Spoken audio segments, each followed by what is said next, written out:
All right, let's not waste time. The title says it all. Do not buy a house. Sounds outrageous, right? Totally. That's the American dream we're talking about. White picket fence, mortgage payments, eternal lawn mowing. Exactly. But Ramit Sethi flips that script. He says buying a house isn't always the best investment. Sometimes it's downright financial quicksand.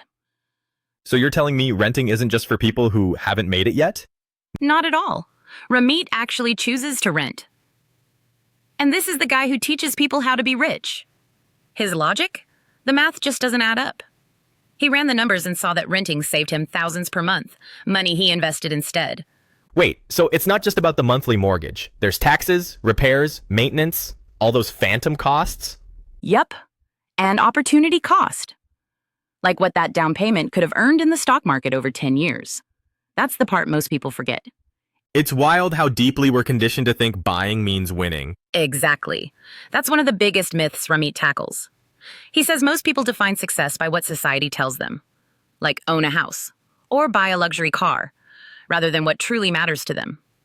So instead of blindly following the script, we're supposed to ask, what does my rich life actually look like? Yes!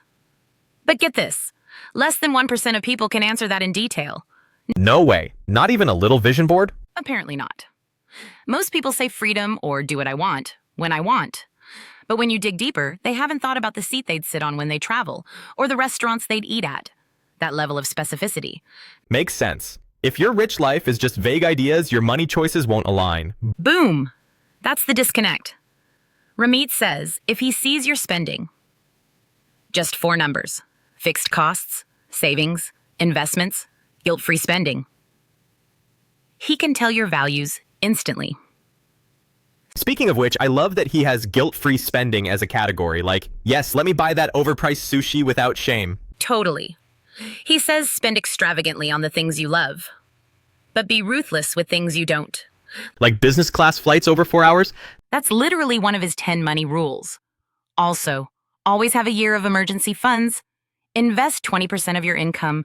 Never question money spent on books, health, or appetizers. Ha ha ha, appetizers, that one cracked me up. But it actually makes sense. Little luxuries that make life richer. And here's the biggie: investing. He's obsessed with making people understand it's not just for rich people or finance bros. So how does he tell people to get started? Super simple. Use a target date fund. Pick the year you plan to retire, say 2050, and put money into that one fund every month. That's it. No trading, no checking prices every day? Nope. He compares it to roasting a turkey. Once it's in the oven, leave it alone. Let it cook for years. Compounding will do its thing. That analogy is gold. So what kind of return are we talking? Historically, about 7% after inflation. And with consistent contributions, like even $5K a year, that can become over $700K in a few decades. That's just math.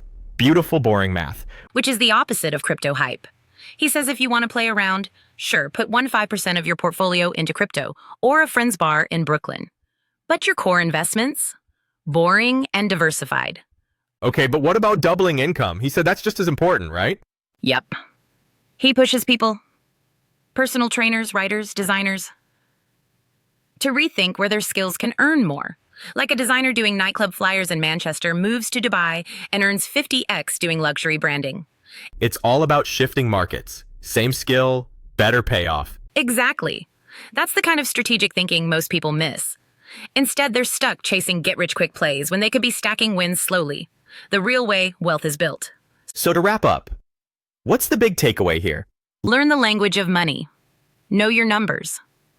Be intentional with your spending. Invest consistently. And above all, define your rich life. With details, not just dreams. And maybe, just maybe, don't buy that house. Unless the numbers make sense. But either way, run them, don't just assume. Amen to that.